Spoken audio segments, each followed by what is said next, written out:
And so, Liz, your Right. comment, though, reminded me a little bit of Pastor Niemroller's famous line about the Holocaust, the idea that, oh, if we don't stand up for I didn't stand up for the Right. communists, and I didn't stand up for the Jews, Mm-hmm. you know, no one came then. And then And finally, when they came for me, No one was left. there was no one left. Yes, it's a very, very powerful way to look at it. Okay. I'm good. I don't have anything else to add. So I'm But good. the practical point I meant, Josh, Yeah. on the censorship is Right. that I believe, you know, let's say, you know, you talk to a friend, hey, you know, let's talk about abortion. So here's the pro-choice Facebook group. They're vulgar. They have a bunch of dead baby jokes. Right. Be pro-choice. Here's the pro-life Facebook group that uses science, philosophy, and common ground without compromise. And the idea of the free marketplace of ideas is that the vendor that has the best ideas sells more in the marketplace. And really, as pro-lifers, that's what we want to do. So I say, hey, let there be pro-choice competition that's stupid. And don't We win. forget, Right. don't forget that the more outrageous and crazy the pro-choice side is, the more freedom we have on our side. If someone objects to graphic images, say, well, how is that different than these people saying these grotesque dead baby jokes? Okay, they're way out there. This may seem way out there, Right. but it gives us a little leeway, I think. And in the end, we mimic pro-choice advocates in the sense that if we say, you know, I don't like, you know, the way this all is, so I'm going to take away your right to have freedom so that I can make the world better. How is that different from a pro-choicer saying, I'm going to take away this child's right to live to make the world better? Right. We're almost mirroring that tactic. I don't want to go there. Yeah, me Right. neither. All right, listener mail. We got a good piece of good email here today. Alrighty. All right. Good email from Jeff, who's a big podcast fan. He says, "Hello, Josh. Regarding how to okay, so we were talking just to bring us back. I'm like, you know what? Before I even haven't go even here, gone there. let me set this up. We had I don't remember when it was, but it's like, you know, at least probably 15, 20 episodes ago. We had several episodes where we discussed grounding the belief that humans are valuable. We, you know, pretty much yes. everybody agrees that humans are valuable entities to that some have extent, basic yeah. rights. At least the born humans. But how do you ground that value? Can you ground Why? it outside of the idea that we are beings created in God's image, or can you ground it in a like a non-religious way, basically? So we had some discussion on that. If you're interested in that, I'm not going to repeat everything we said. You can go and listen to it. It's all archived. So Jeff is just basically responding to that, which shows how fast we respond to listener mail. It's awesome. It says, "Hello, Josh. Regarding how to ground the belief that we ought not kill children without appealing to religion, if one doubts morality, we can quote or refer to secular political writings like the Declaration of Independence. Yes. We hold these truths to be self-evident, that all men are created equal, that they are endowed by the Creator with certain unalienable rights, that among these are life, liberty, and the pursuit of happiness." He says we can then respond to a questioner by asking, do you deny these writings? I believe this tactic turns the burden of proof on the doubter of morals. I'm guessing this is because morality, and in particular the right to life, does not need to be established within secular society and secular law. The right to life is already established within this culture. The doubter stands against current dogma. The doubter stands against current dogma. Yeah. We don't have to justify a right to life. If they want to have the conversation, they must justify no right to life. And if the questioner wages battle with these documents, then they are arguing for a radically different society. There may be greater issues than the killing of children within the womb at this point. Anyhow, I think we may be making a mistake if we attempt to justify anything, forgetting these are secular binding documents already in existence which answer these questions. What do you guys think? Do you think that is I think he's right on. an effective... I'm skeptical. Yeah, see, I'm skeptical Really? too, so I'm glad we're going to have some disagreement. Go ahead, Liz. Okay. I think he's right on that.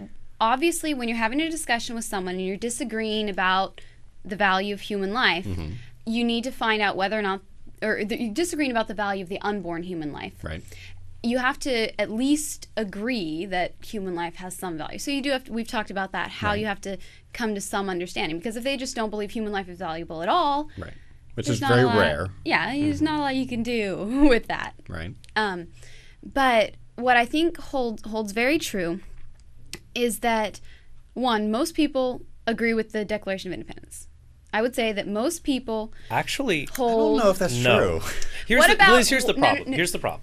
Okay. The statement in the Declaration of Independence, that Thomas Jefferson writes that therefore all men are created equal, endowed by their Creator. Now, I think that most of us are reading into that text something that it doesn't actually mean, because certainly when the founding fathers wrote that text, they did not think that African Americans fell under that, or Native Americans, or women, or probably Irish Catholic immigrants. Okay. The idea is when they wrote that, men was a very narrow margin. Now, we might say, oh, well, they were mistaken. It applies to humanity as a whole. But how do we know they were mistaken?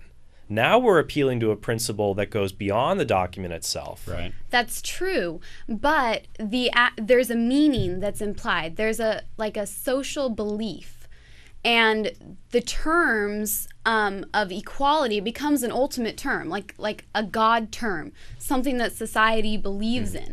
So when you say things like freedom, equality, rights, people believe in those, and even if they don't say it, they want them for themselves.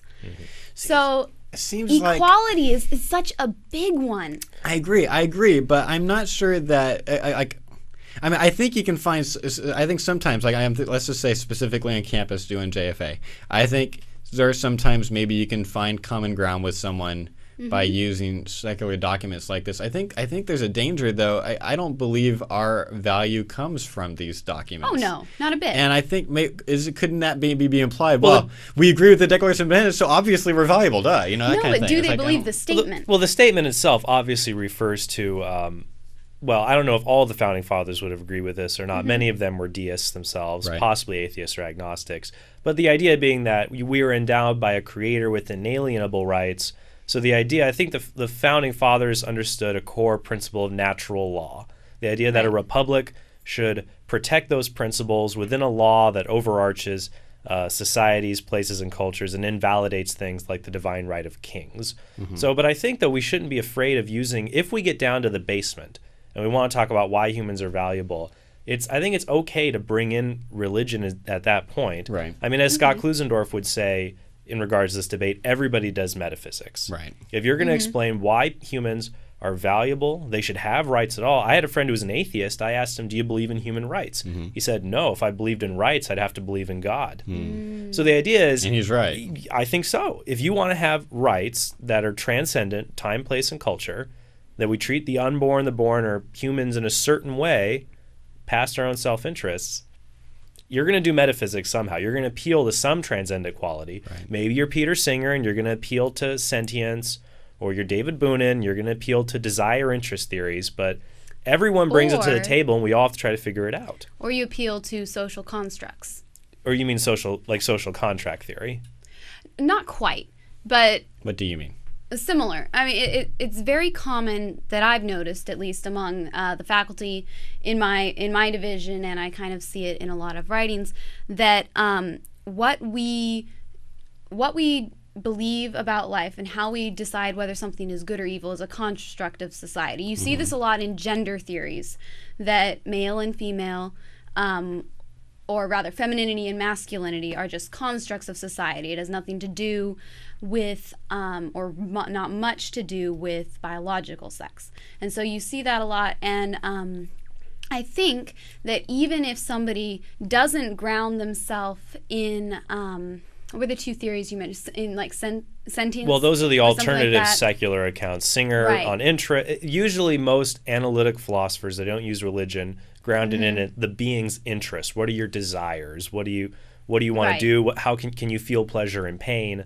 I guess those sorts of things. Right. So if you don't want to ground it in that, and you don't want to ground in religion, you try to ground in society and the common views. So, but see, there's a danger there, though, it seems, because then if society all decides there is that a danger. humans are not valuable, and they certainly, I mean, some could argue society kind of decided that the unborn aren't valuable, then you lose. So why would we ever want to make an argument that brings in, society says... You wouldn't use that to make... And I would invalidate... I think that view is invalidated, Liz, basically by something called the problem of the social reformer. And I'll ask students this on campus. Right. Say, well, look, how do you know that what Martin Luther King Jr. did was right?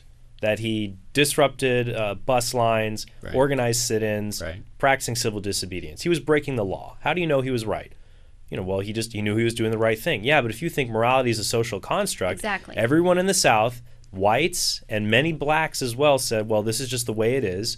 We've constructed it. If morality is a social construct, the social reformer is always in the minority. So if he's trying to think, well, how do I know what's right? If he looks at society, it's going to tell him the opposite of what his conscience tells him. Right. But Martin Luther King Jr. or I think it's fair to say the Reverend Martin Luther King Jr. No one says that he forces religion on people, as opposed to other people. Have you listened to his speeches? Yeah.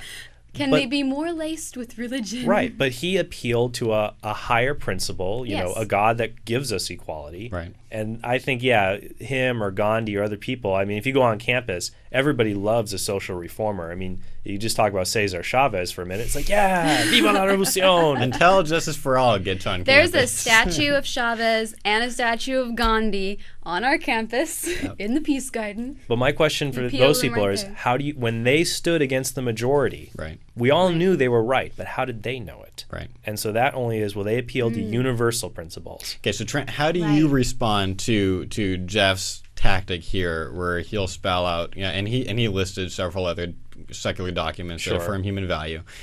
Asking a pro-choice person, do you deny these writings? Do you like that tactic or not? And if you don't, what would you replace it with? I think it has mixed approach. If I find common ground, if I'm talking to a constitutional law student, I might ask him, well, what do you think of the 14th Amendment?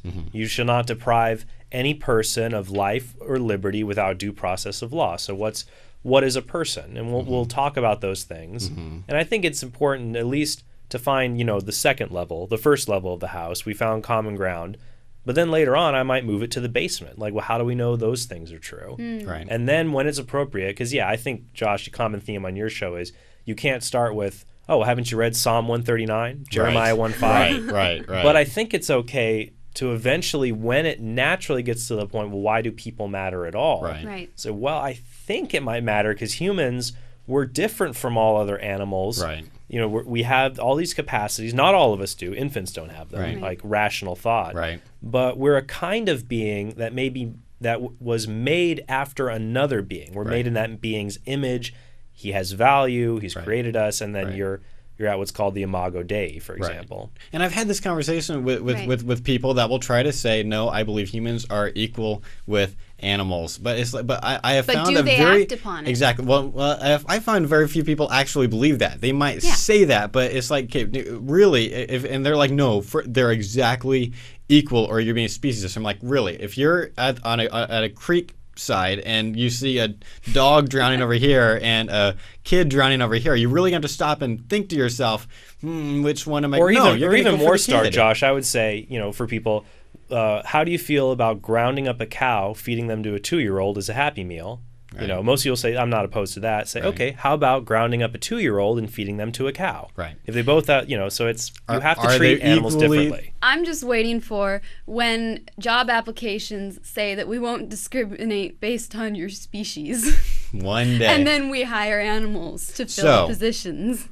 It's a very fair question to ask people, do you believe in the right to life, liberty, and pursuit of happiness? And if so, how do you ground that view? That can make for an amazing conversation that can really get you a lot of places. I agree. How much you use the Declaration of Independence to back that up is... I'd only use it if they agreed to it. Okay, next episode, we will be talking about whether humans are organisms and how to back that up, and in vitro fertilization. This should be quite interesting. Look forward to it. You've been watching Life Report, Pro-Life Talk, Real World Answers. Life Report is produced by Right to Life of Central California. Visit their website at fresnoprolife.org.